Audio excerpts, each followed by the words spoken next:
Salut les formateurs, c'est Flo, j'espère que vous allez bien. Dans cette vidéo, on va parler du temps en formation. Et surtout, comment gagner du temps en formation. Et pour ça, je vais vous donner 4 conseils pour gagner du temps en classe virtuelle. La semaine dernière, lors d'un atelier, j'ai pu échanger avec des formateurs, des formatrices, où on parlait du temps en formation. Et les différentes formatrices et formateurs évoquaient le fait qu'on court beaucoup plus en classe virtuelle, c'est-à-dire qu'on va vraiment regarder le temps qu'on prend, tout est cadré, millimétré, beaucoup plus qu'en présentiel. Et moi, je n'ai pas du tout cette problématique. Et je me suis sentie vraiment en retrait parce que tout le monde était d'accord sur le fait qu'il faut avoir l'œil sur le compteur, toujours regarder, parce qu'il faut parfois supprimer des éléments. Tout le monde était d'accord là-dessus.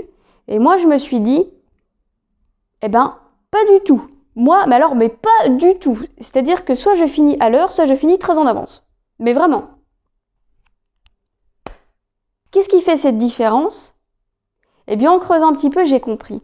J'ai compris pourquoi je finis en avance, pourquoi je finis à l'heure. Et je vais partir d'un exemple que j'ai vécu, de nouveau la semaine dernière, où j'ai animé avec Global le premier peer-to-peer live, de pair à pair, où j'ai fini dans les temps. C'était mal barré quand même. En fait, il y a des éléments que je prends en compte et qui prennent du temps. Et pour moi, tout est noté dans le scénario pédagogique. Tout.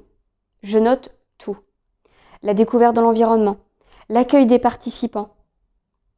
Et quand je parle d'accueil des participants, je note aussi comment activer la caméra, le micro. En fait, comment arriver sur place.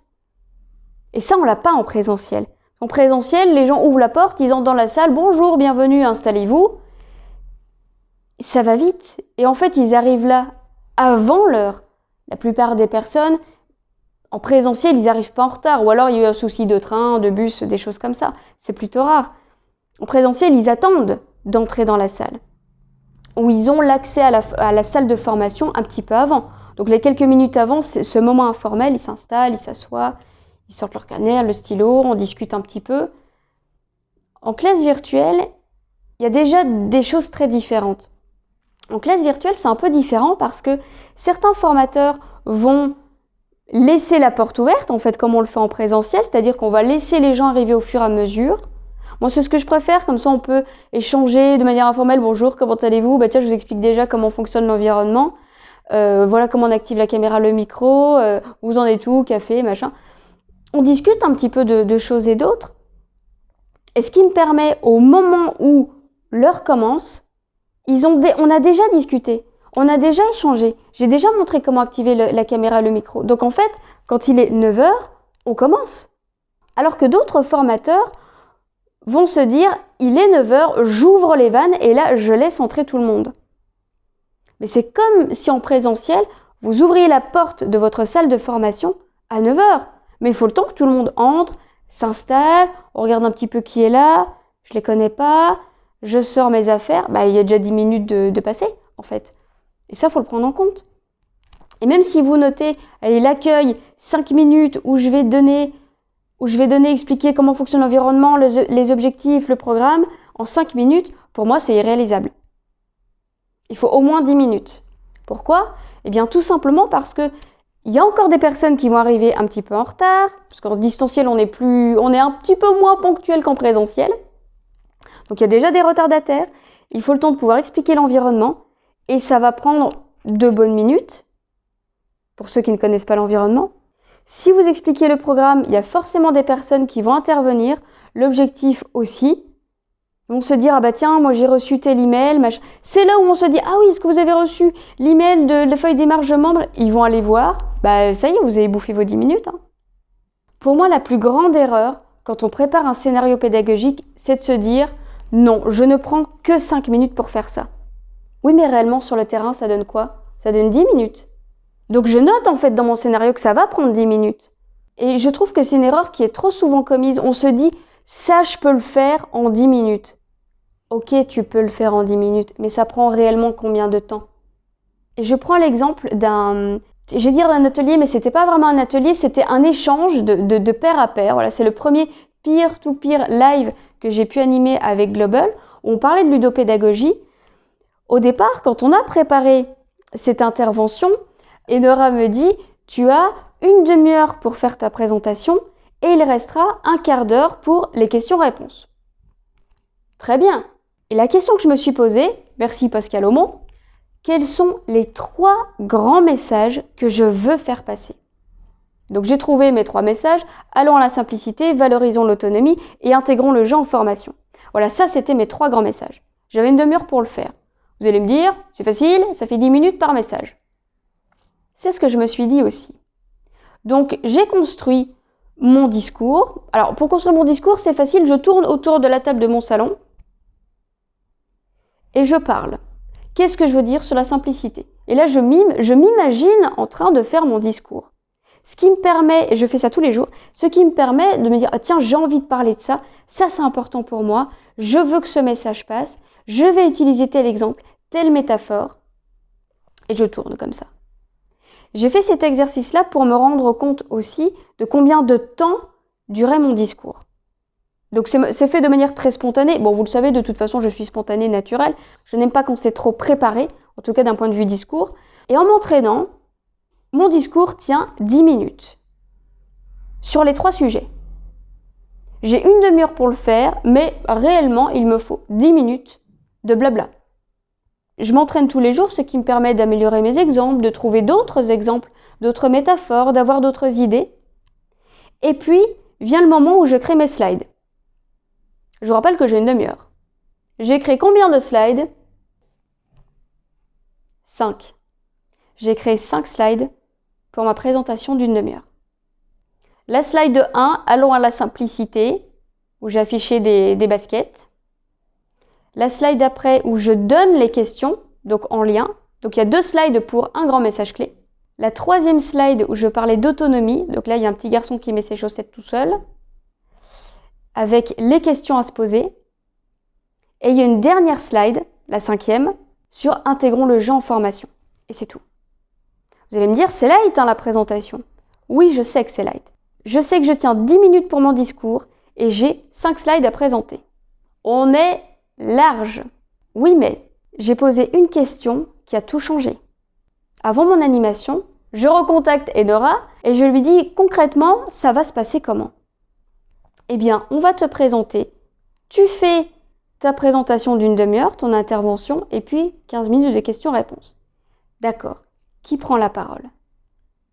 Il y a une première personne qui prend la parole, une deuxième personne, puis je suis présentée, et enfin, je fais mon animation. Tout en sachant que, attention, on respecte les horaires. À 8h30, on commence, à 9h15, on termine. À 9h, tu dois avoir fini ta présentation. Comme ça, si les gens partent au bureau, eh bien, on est bon. Ils ont eu toute la présentation, pas de frustration, ni quoi que ce soit. Ok, donc moi, à 9h, j'ai fini. Mais je n'ai plus une demi-heure pour faire ma présentation s'il y a 3 personnes qui interviennent. J'ai plutôt 20 minutes. Même si, ok, j'ai bien compris, les 3 personnes vont aller à l'essentiel, mais elles vont quand même intervenir. Et à ce moment-là, c'est passé une traduction. On commence à l'heure. Je traduis, on va commencer à 8h35. Parce qu'on veut respecter les horaires. Mais je sais qu'on commence jamais à l'heure. Donc je me garde 5 minutes de gap. 3 personnes vont intervenir. On va aller à l'essentiel. Je traduis, ça va prendre 10 minutes parce qu'on va aller à l'essentiel. Donc réellement, il me reste un quart d'heure pour faire ma présentation. Et je vous rappelle que mon discours, sans aucun support, sans aucun mouvement ni quoi que ce soit, il dure 10 minutes. Et j'ai terminé à 9h. En faisant mon discours, en montrant des slides, en faisant balader les gens en sous-groupe, eh bien à 9h, j'ai fini ma présentation. Pourtant, j'avais une demi-heure dans la durée annoncée. Pourtant, j'avais des messages à faire passer. Mais j'ai tenu compte d'éléments importants. Et j'ai visualisé. J'ai visualisé ce qui allait se passer. Tout le monde se connecte. Qui les accueille? Qui parle? À quel moment? Qu'est-ce qu'ils vont dire? Combien de temps ça dure? À quel moment j'interviens? Qu'est-ce que je dis? Qu'est-ce qui se passe? Je dois terminer à quelle heure?